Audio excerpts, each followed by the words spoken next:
Andy, how are you? I hope you're doing well. I was looking at some old videos that we made together, and one of my favorites is your response to the social situation of development topic. And at the end of that video, you suggested that adult development differs in its trajectory and construction than does childhood development or even adolescent development. And that's a very common question that is asked particularly by newcomers to Vygotsky, who are often wondering to what extent does Vygotsky's theory of development apply past the childhood or even past the adolescent years. And at the end of the video, which I think I'll link a little clip to, you suggested that Perezhivanie is the primary influence, or maybe the motor or engine of development in adulthood. And I was wondering if you could riff on that a little bit. Maybe I could ask, in what sense does the role of Perezhivanie in adult development compare and contrast to other concepts in cultural historical theory as related to childhood or adolescent development? And of course, Perezhivanie is one of the concepts that is part of the childhood and adolescent developmental theory. But it sounds to me like maybe you were suggesting Perezhivanie plays more of a dominant role in older people. So if you're up for it, riff on that for a little while, and I look forward to your response. And of course, I hope you're doing well. Take care. That's Vygotsky's theory of child development.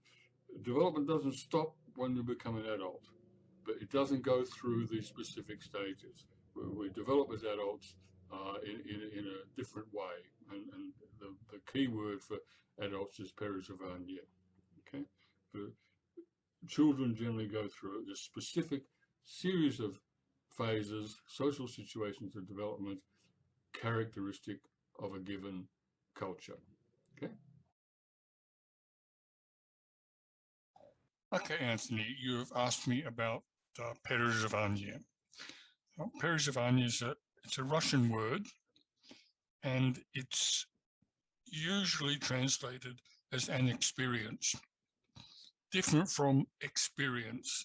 Like when someone asks an employer, prospective employer asks you what's your experience, and you tell them all the jobs you've had and all that stuff. That's experience.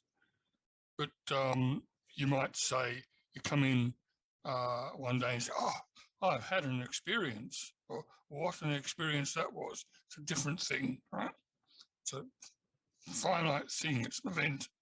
It's not just an event either, it's something you do. So it's a very fundamental concept.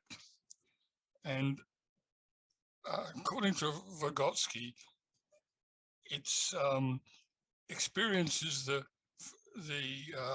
foundation, if you like, the substance of personal development.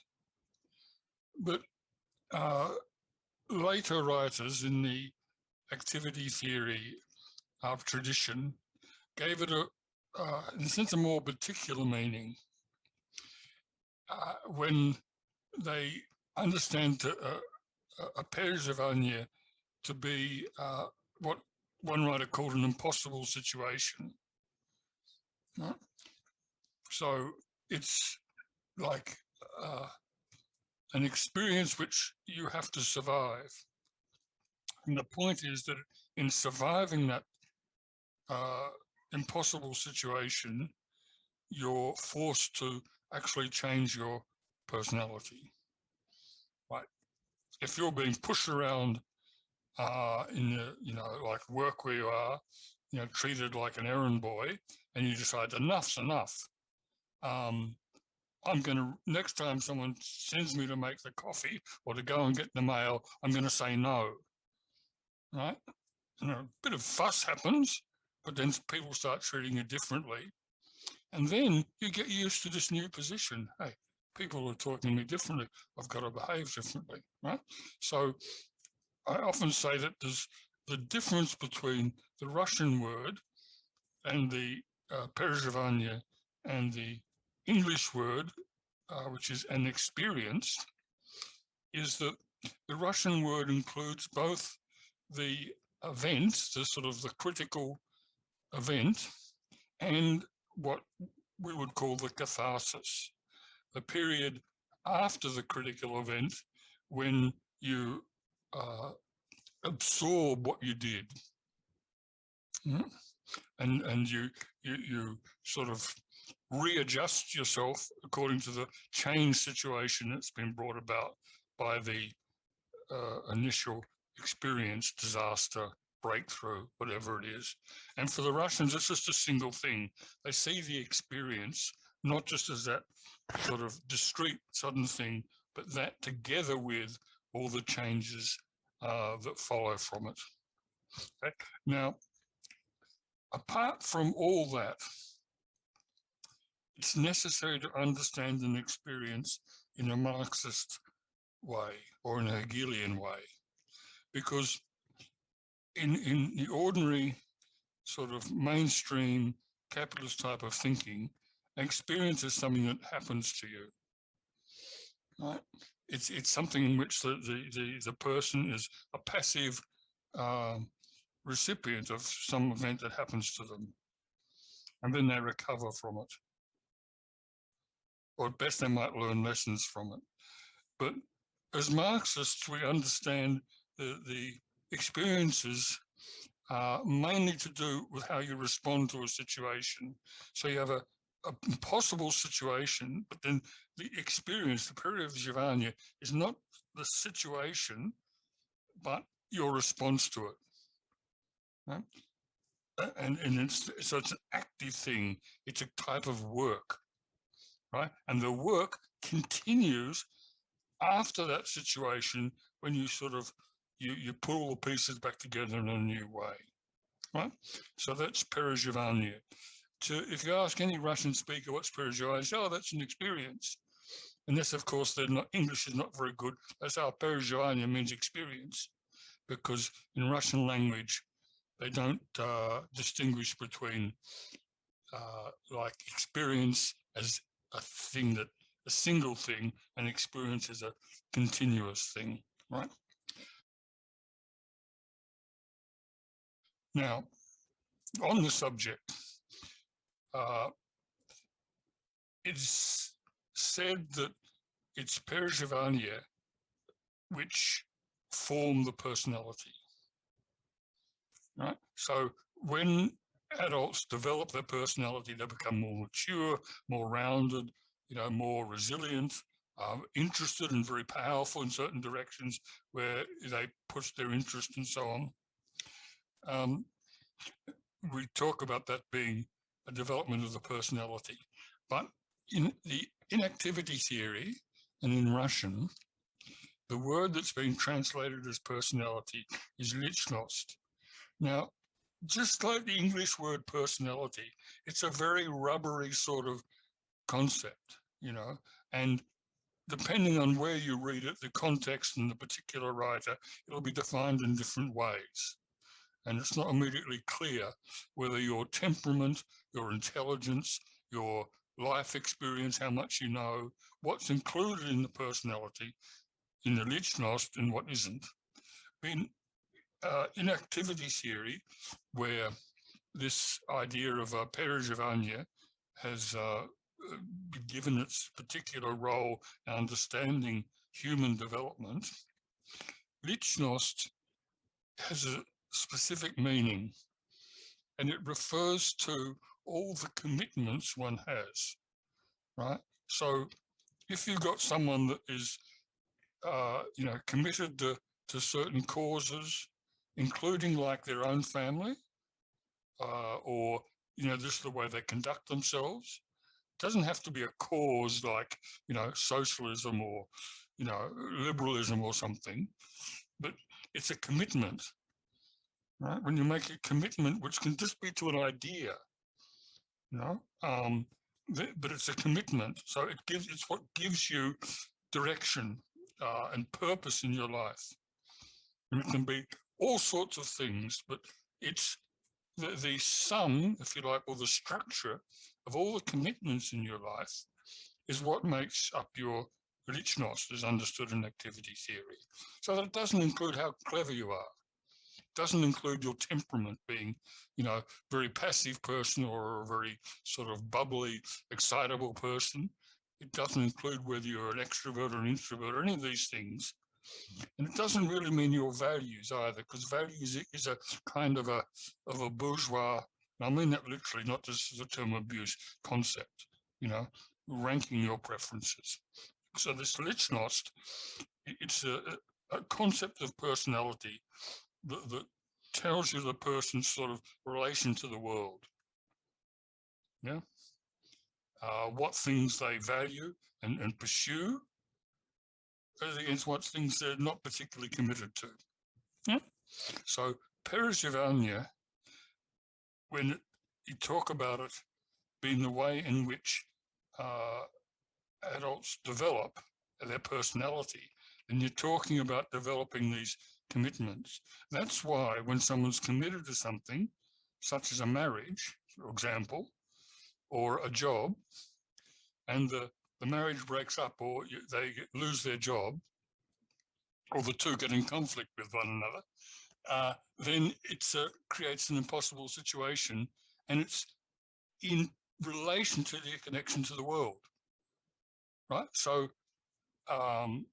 surviving that means changing your relationship to the world, right? But it's that relationship to the world is what gives you a personality, just to say a Lichnost, okay? The Perezhivanie is very similar to the single, if you like, cycle of development in the Vygotsky's theory of childhood.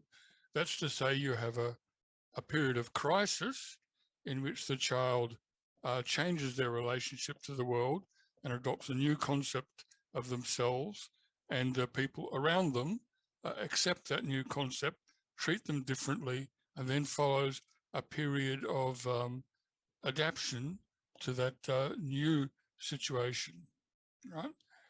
The big difference is simply the fact that an adult is out there in the world, and there's no, if you like, there's no ideal